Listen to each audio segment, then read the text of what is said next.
नमस्कार दोस्तों, एक बार हम पुनः आपके समक्ष UPSC CSC previous year question को लाए हैं जो आपको यूपीएससी की पकड़, यूपीएससी के कॉन्सेप्ट, यूपीएससी के एप्लीकेशनल प्रश्न और यूपीएससी का प्रकृति क्या है, इन सबको समझने में महत्वपूर्ण भूमिका निभाएगा।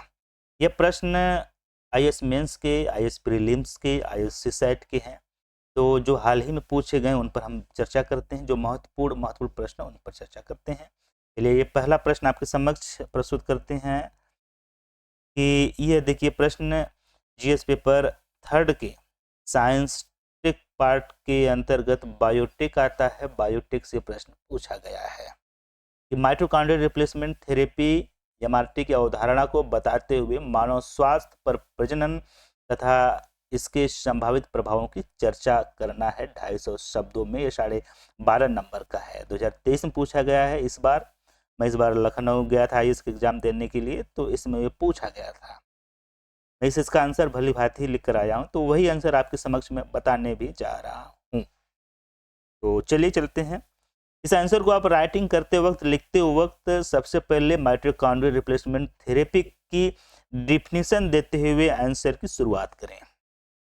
आंसर की शुरुआत एमआरटी की डिफिनीशन देते हुए शुरू करें और इसके नीचे एमआरटी की अवधारणा भी बताते हैं। और उसके बाद जो मुख्य भाग है, मुख्य भाग में हम क्या करेंगे, मानव स्वास्थ्य और प्रजनन पर इसके क्या संभावित प्रभाव है, इसमें क्या निहितार्थ है, उसको भी बताना है। और लास्ट में निष्कर्ष कंक्लूजन बचता है, तो उसको भी हम लिख सकते हैं।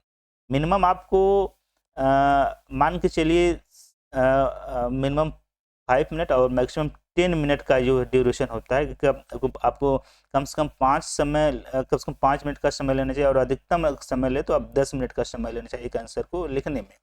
तो इसी तरह से हम आते हैं इस आंसर को लिखने में। आपको बताते चलें, लिखेंगे तो नहीं, लेकिन आपको एक तरीका बता दें किस प्रकार से यह है। तो जैसे देखिए, इसको हम लिखते वक्त जो क्या करते हैं, लिखने में समय लगता है। तो सबसे पहले हम यहाँ पर लिखेंगे आंसर में, ठीक है। आंसर में इसका इंट्रोडक्शन लिखेंगे। इंट्रोडक्शन में कहाँ शुरुआत करेंगे, माइटोकॉन्ड्रियल रिप्लेसमेंट थेरेपी की डिफिनीशन देते हुए कि माइटोकॉन्ड्रियल रिप्लेसमेंट थेरेपी एक चिकित्सकीय निदान पद्धति है जिसका उपयोग माताओं से उनके शिशुओं में स्थानित होने वाले माइटोकॉन्ड्रियल डीएनए अनुवांशिकी विकार है, जिसके निदान में माइटोकॉन्ड्रियल रिप्लेसमेंट थेरेपी का प्रयोग किया जाता है। ठीक है, ये एमआरटी। तो अब ये एमआरटी होती क्या है, अब इसको हम बताएंगे। एमआरटी की अवधारणा जैसे हम आपको एक नीचे में इसकी भी चर्चा करेंगे। इसके पहले आप लोगों को जो माइटोकॉन्ड्रियल रोग है उसके बारे में भी थोड़ा सा चर्चा कर दें इसमें कि माइटोकॉन्ड्रियल रोग क्या है जो माताओं से शिशुओं में ट्रांसफर होते हैं। माइटोकॉन्ड्रियल रोग ये माइटोकॉन्ड्रियल डीएनए में माइटोकॉन्ड्रियल रोग है। माइटोकॉन्ड्रियल डीएनए में होने वाले उत्परिवर्तन के कारण होने वाले अनुवांशिक विकार हैं। जैसे ये विकार क्यों हो सकते हैं, जैसे आपका जो जीन है उसमें टेम्परेचर तापक्रम में बढ़ाया जाए, या पराबैंगनी किरणों के या वायुमंडली का अलग विकास हो जाए, अलग वायुमंडल रसायन हो जाए रासायनिक क्रियाओं की वजह से, तो ये माइटोकॉन्ड्रियल डीएनए में परिवर्तन आ सकता है उत्परिवर्तन के कारण। ठीक है, तो इसी को हम माइटोकॉन्ड्रियल रोग कहते हैं। ठीक है, अब इसमें हम देखेंगे एमआरटी की अवधारणा क्या है। एमआरटी की अवधारणा को हम यहाँ देखेंगे। जैसे देखिए, ये एमआरटी की अवधारणा में इसको हम ऊपर देख चलते हैं। जैसे देखिए, ठीक है, तो ये हमने माना कि ये पेरेंट एम्ब्रियो है। ये क्या है, ये पेरेंट का एम्ब्रियो है जिसमें ये माइटोकॉन्ड्रियल डीएनए अनहेल्दी है, अस्वस्थ है। ये इसमें ही ये डिजीज है अनहेल्दी, ये डीएनए, ये माइटोकॉन्ड्रियल डीएनए में। अब हम क्या करेंगे कि इसमें न्यूक्लियस तो स्वस्थ है, ये न्यूक्लियस दिख रहा है आपको, ये न्यूक्लियस स्वस्थ। अब न्यूक्लियस को हम रिप्लेसमेंट कर देंगे एक डोनर एम्ब्रियो के सेल्स में, एक डोनर एम्ब्रियो के सेल्स में। अब उसके डोनर एम्ब्रियो के सेल्स से हम माइटोकॉन्ड्रिया डीएनए को हम माइटोकॉन्ड्रियल डीएनए तो रहने देंगे। अब इसमें से हम न्यूक्लियस, जो डोनर एम्ब्रियो है, इसमें से हम न्यूक्लियस को हम रिप्लेसमेंट कर देंगे, हटा दें, रिमूव कर देंगे। अब करने के बाद जो है उसी के जो डोनर एम्ब्रियो है उसमें हम इसका जो पेरेंट्स एम्ब्रियो है उसको हम इसमें ट्रांसफर कर देंगे। समझिएगा, सीधे सीधे यहाँ हम बताते चलते हैं। जैसे हमने माना कि यह देख लीजिए, यह हो गया पेरेंट्स का एम्ब्रियो। पेरेंट्स का एम्ब्रियो हो गया। पेरेंट्स के एम्ब्रियो में 2 न्यूक्लियस हैं, ठीक है। अब इसके आगे आगे जो है यह लगे हुए हैं माइटोकॉन्ड्रिया। अब इसको थोड़ा सा हम अच्छे से बनाते चलें। ये अलग कलर ले लें। ये हम ले लेते हैं माइटोकॉन्ड्रिया। ये माइटोकॉन्ड्रिया हो गया। माइटोकॉन्ड्रिया का डीएनए अभी इसमें हेलिक्स बनाएंगे। तो ये देखिए, अब इसमें हेलिक्स बना देंगे। ये ऐसे ऐसे ऐसे, ये जो है, ठीक है, ये हेलिक्स है। ये हेलिक्स का ही ये डीएनए न्यूक्लियोटाइड है। ये न्यूक्लियोटाइड के डीएनए तो बनता है, तो ये क्रोमेटिन का बना होता है, क्रोमेटिन धागे का। तो अब इसमें से ये पेरेंट का है, पेरेंट एम्ब्रियो का है, पेरेंट। तो इसको हम क्या करते हैं, इसमें से ये न्यूक्लियस तो स्वस्थ है और ये है अस्वस्थ है। माइटोकॉन्ड्रियल डीएनए पेरेंट्स में, एम्ब्रियो में अस्वस्थ है। तो इसमें का हम करते हैं, क्या है करते हैं, इसमें ये है कि हम इसको निकाल लेते हैं, न्यूक्लियस को निकाल कर यहाँ पर एक डोनर एम्ब्रियो होता है। डोनर एम्ब्रियो, डोनर एम्ब्रियो के सेल्स में, डोनर एम्ब्रियो के सेल्स में ये उनके न्यूक्लियस हो गए, ये माइक्रो डीएनए हो गए। समझिएगा आप, जो आप लोग इसमें बना देते हैं डीएनए, माइटोकॉन्ड्रियल डीएनए। तो इसमें से हम क्या करेंगे, इसमें से इनका जो डोनर का ये न्यूक्लियस है इसको हम रिमूव कर देंगे, जबकि पेरेंट्स में हम इसको रिमूव करेंगे और इसको पेरेंट्स के न्यूक्लियस को इसमें हम ट्रांसफ़र कर देते हैं, उसको लाकर हम इसमें ट्रांसफ़र कर देते हैं। तो हमें क्या होता है कि ये जो माइटोकॉन्ड्रियल डीएनए है ये तो स्वस्थ ही है, क्योंकि इसमें माइटोकॉन्ड्रियल डीएनए अस्वस्थ था, ये अनहेल्दी था, क्योंकि इसमें ये वाला हेल्दी है। इसलिए हमको हेल्दी की आवश्यकता है, तो हेल्दी की आवश्यकता है, लेकिन ये वाला हेल्दी है, ये वाला हेल्दी है। तो हेल्दी है, तो इसको हम क्या करेंगे, इसमें हम ट्रांसफ़र कर देंगे, यहाँ पर हम ट्रांसफ़र कर देते हैं। तो हमें क्या, फिर देन आफ्टर हम इसमें हम एक स्पार्क देते हैं। स्पार्क देने के बाद इसका सेल डिवीजन दोबारा स्टार्ट हो जाता है। तो इसी को हम कहते हैं एमआरटी तकनीकी। इसी एमआरटी तकनीक पे test baby, 3 parent baby, designer baby का जो है निर्माण किया जाता है, ठीक है। अब देखिए, ये तो एक अवधारणा थी एमआरटी की। तो यहाँ पर लिखते वक्त कुछ बातें यहाँ पर हम आंसर में इसको हम बताते थे। हो सके तो आप इसको चित्र से डिकोड कर दें, लिख ना पाए तो लेकिन आप यहाँ पर डिकोड कर दें, जिससे एग्जामिनर को समझने में सहायता हो। उसके बाद हम इसके प्रभाव क्या हैं, कि एमआरटी के प्रभाव क्या पड़ते हैं समाज पर और इसके मानव स्वास्थ्य पर, प्रजनन पर, उसको मुख्य भाग में हम लिखते चलेंगे एक्सप्लेन में। यहाँ पर जैसे हम यहाँ पर मुख्य भाग लिखेंगे, मुख्य भाग एक्सप्लेनेशन में हम क्या लिखेंगे, एक्सप्लेनेशन में हम लिखेंगे कि माइटोकॉन्ड्रियल रिप्लेसमेंट थेरेपी का प्रयोग माइटोकॉन्ड्रियल रोगों की रोकथाम के लिए किया जाता है। पहला में लिखेंगे माइटोकॉन्ड्रियल रिप्लेसमेंट थेरेपी का प्रयोग माइटोकॉन्ड्रियल रोगों की रोकथाम के लिए किया जाता है, जो माता से उसके शिशुओं में हस्तांतरित होता है, ठीक है। अब दूसरा लिखेंगे, दूसरा इसका जो है पार्ट लिखेंगे। दूसरा पार्ट लिखेंगे कि इसमें कुछ सुरक्षा और प्रभावशीलता भी पाई जाती है। सुरक्षा के तौर पे इसमें चुनौतियां भी होती हैं कि एमआरटी का जो परिणाम है वह भी अज्ञात है, पूरी तरीके से ज्ञात नहीं है कि इसके परिणाम क्या हो सकते हैं। क्यों अज्ञात है, क्योंकि इसके अभी तकनीकी विकास, तकनीकी प्रयोगशाला में इसकी प्रयोगशालाएं विकसित की जा रही हैं कि क्या इसमें जो कॉन्सेप्ट है अभी उस पर खोज चल रही है। तो इसीलिए इसके परिणाम अभी अज्ञात हैं, पूरी तरीके से ज्ञात नहीं है। तो ये सुरक्षा और प्रभावशीलता हो सकती है, प्रभावशीलता में लिख सकते हैं आप। एंड नेक्स्ट में लिखेंगे कि इसकी अनपेक्षित परिणाम हो सकते हैं। थर्ड पार्ट में लिखेंगे कि इसके अनपेक्षित परिणाम हो सकते हैं। अनपेक्षित तात्पर्य है जैसे डिजाइनर बेबी हो, टेस्ट बेबी हो, थेरेपी बेबी हो, जब इनमें आनुवांशिक परिवर्तन किस प्रकार से कोशिकाओं की प्रक्रियाओं का परिवर्तन होता है, उनका वर्णन देखने को मिलता है, किस प्रकार से परिवर्तन होता है। ठीक है। और उसके बाद हम चौथा में लिखेंगे कि विरासत और आनुवंशिकी पर इसका क्या प्रभाव पड़ता है। कि विरासत और आनुवंशिकी में यह प्रभाव पड़ता है जैसे आपकी पीढ़ी दर पीढ़ी जो माइटोकॉन्ड्रियल डीएनए थे वो तो समाप्त कर दिए गए हैं, कहीं न कहीं आपकी विरासत पर इस पर प्रश्न चिन्ह लग जाता है।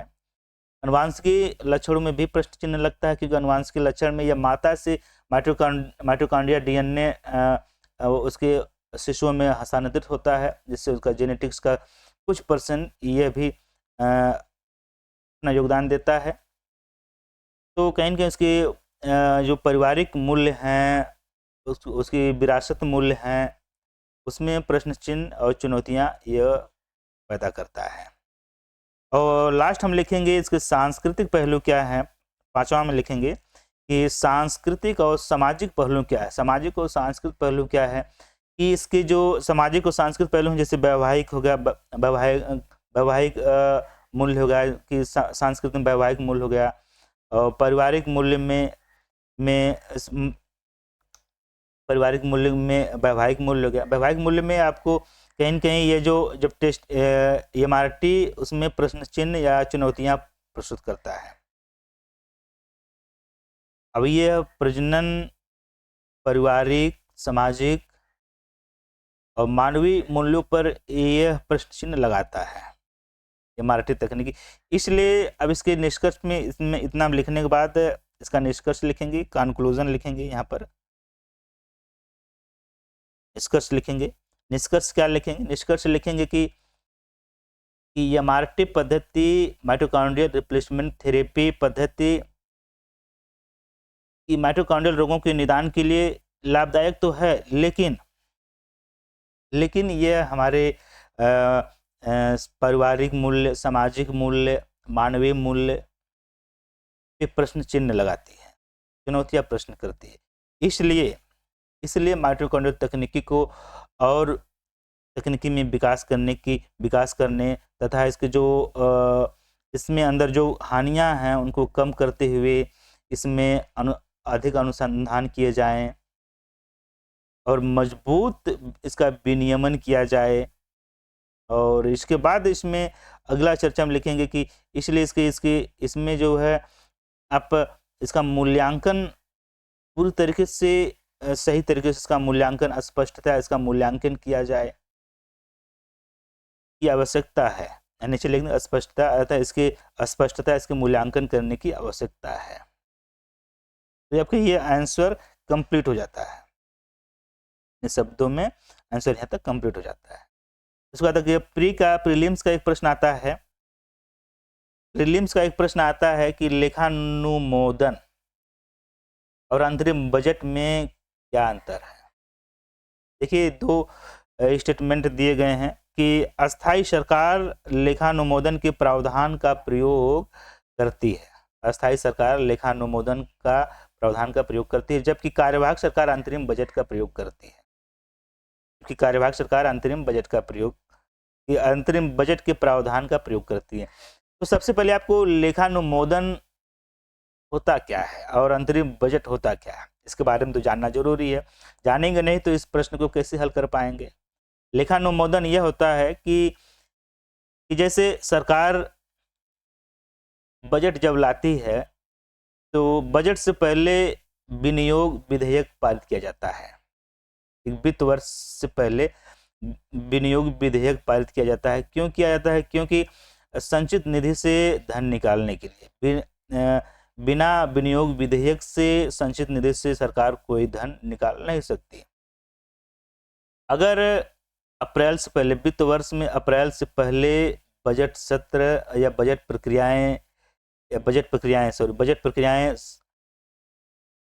समाप्त नहीं होती हैं, अप्रैल के बाद भी ये चलती रहती हैं बजट प्रक्रियाएं, तो विनियोग विधेयक पारित नहीं हो पाता है। क्योंकि उस समय बजट प्रक्रियाएं चल रहेंगी तो विनियोग विधेयक कहाँ से पारित हो, अपने काम में बिजी रहेंगे, तो संसद अपने काम में बिजी रहेंगे, मंत्री अपने काम में बिजी रहेंगे, बजट की प्रक्रियाओं बनाने में, सरकार बजट की प्रक्रिया बनाने में बिजी रहती है, तो विनियोग विधेयक पारित नहीं हो पाता है यदि बजट प्रक्रियाएं अप्रैल के बाद तक चलती रहती हैं।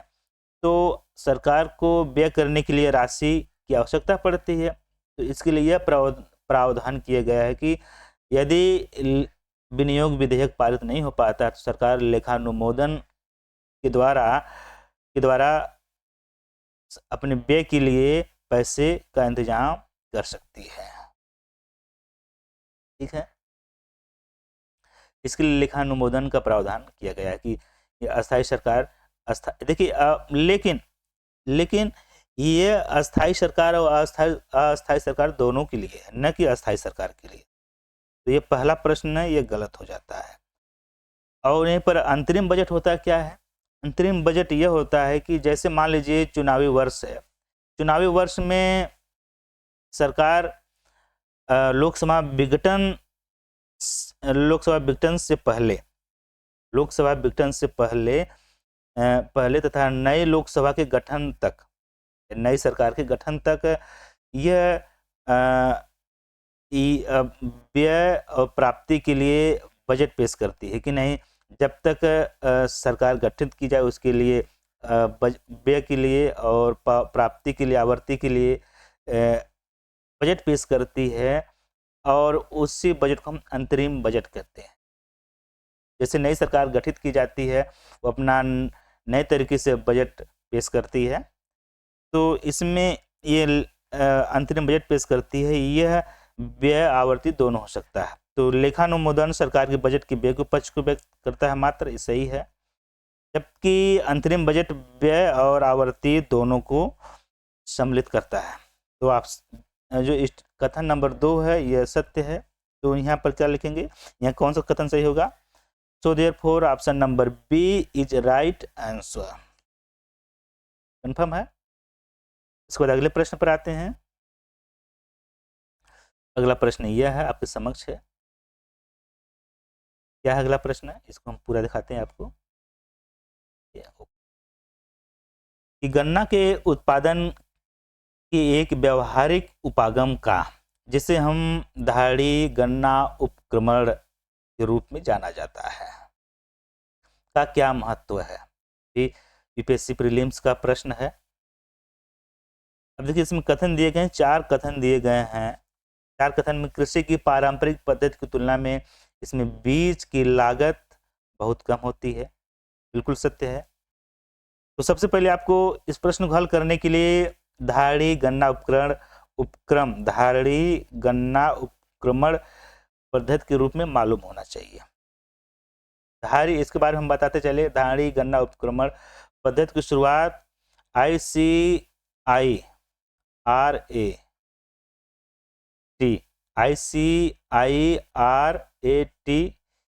तथा WWF ने इसकी शुरुआत की थी 2009 में।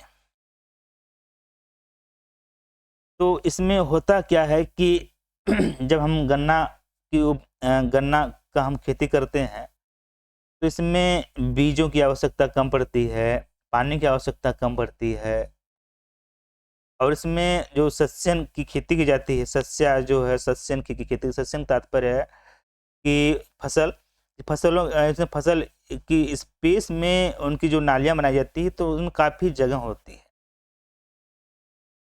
और खाद की भी कम आवश्यकता पड़ती है क्योंकि ये शुष्क खेती है। तो अब यहाँ पर पहला कथन देखेंगे कि कृषि की पारंपरिक पद्धति की तुलना में इसमें बीज की लागत बहुत कम होती है, बिल्कुल सही है। इसमें ड्रिप सिंचाई की प्रभावकारी प्रयोग हो सकता है, इसमें ड्रिप सिंचाई का प्रभावकारी प्रयोग होता है, बिल्कुल, क्योंकि इसके अंदर जो स्पेस होता है लगाई जाती है तो उसमें नालियां बनाई जाती हैं कि इसमें ड्रिप सिंचाई का प्रयोग सुविधाजनक किया जा सके। इसमें रासायनिक अकार्बनिक उर्वरकों का बिल्कुल भी इस्तेमाल नहीं होता, ये गलत है, यहाँ बिल्कुल लग गया। तो इसमें किया जाता है रासायनिक और अकार्बनिक उर्वरकों का प्रयोग किया जाता है, लेकिन कम किया जाता है, ये बिल्कुल की वजह से ये गलत हो गया।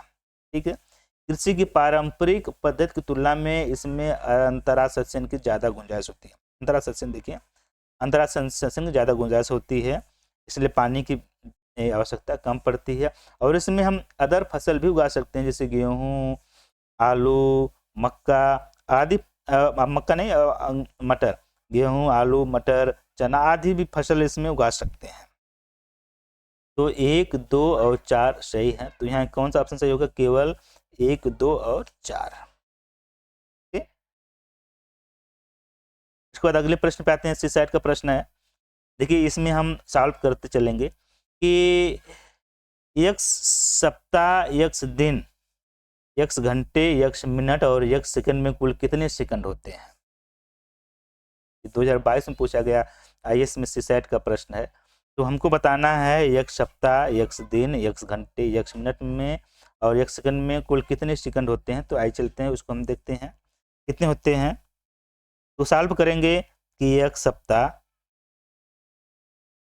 इसको हम ऐसे लिखते हैं, एक सप्ताह को लिखेंगे x week plus x day को लिखेंगे x डे और x घंटे को लिखेंगे x हावर और x मिनट को लिखेंगे x मिनट और x सेकेंड। ओके, इसको हम सॉल्व कर रहे हैं। तो इसमें देखिए x कॉमन है, x कॉमन कर लेंगे, बचा वीक, डे और हावर, मिनट और सेकेंड। ठीक है, तो इसको हम सेकंड में करते हैं। वीक में, एक वीक में कितने सेकंड होते हैं? तो हम कहते चल रहे हैं कि एक वीक में 7 दिन होते हैं, 7 दिन में 7 दिन होते हैं और एक दिन में 24 घंटे, 24 घंटे हो गए हैं। अब एक घंटे में 60 मिनट, अब एक मिनट में 60 सेकंड होते हैं। ये प्रोसेस हो गई। फिर उसके बाद एक दिन में, तो इसका ये हो जाएगा 24 गुणे 60 एंड नेक्स्ट बात करें हम, प्लस इसका ये हो गया, इसका ये, फिर नेक्स्ट x आवर में लिखेंगे 60 गुणे 60। ठीक है, और उसके बाद हम यहाँ पर राइट करेंगे एक सेकंड को, तो 1 सेकंड ही होगा। ठीक है, तो कितने हो गए? 1, 2, 3, 4, 5 तो है, तो यहाँ कितने हुआ जो है 1, 2, 3, 4, मतलब एक सप्ताह, एक दिन और एक घंटे, एक मिनट, मिनट में 60 सेकंड होते हैं। तो 60 ये प्लस 60, ये 60 भी होगा। एक मिनट में 60 सेकंड होते हैं प्लस 1, क्या अब जाके ये कंप्लीट हुआ। इसको हम ऐड कर देंगे। ऐड करने के बाद देखेंगे कि हमें क्या प्राप्त हुआ। तो हमें देखेंगे कि ऑप्शन नंबर यहाँ पर देखेंगे, इसको हम ऐड करेंगे x प्लस इसमें होता है, इसका जो मूल्य आता है इसको हम राइट करते चलते हैं।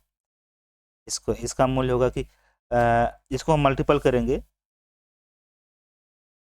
तो इसका मूल्य हो जाएगा कि, देखिए इसका मूल्य आप कैलकुलेट कर सकते हैं। कैलकुलेट करेंगे तो आपको मूल्य आएगा कि 59, 48 और 61। इसे हम लिख सकते हैं 59, 48 और 61x। ठीक है, तो इस प्रकार ऑप्शन नंबर ये देखने में डी का मिल रहा है। तो option number D is right answer. Number D is right answer.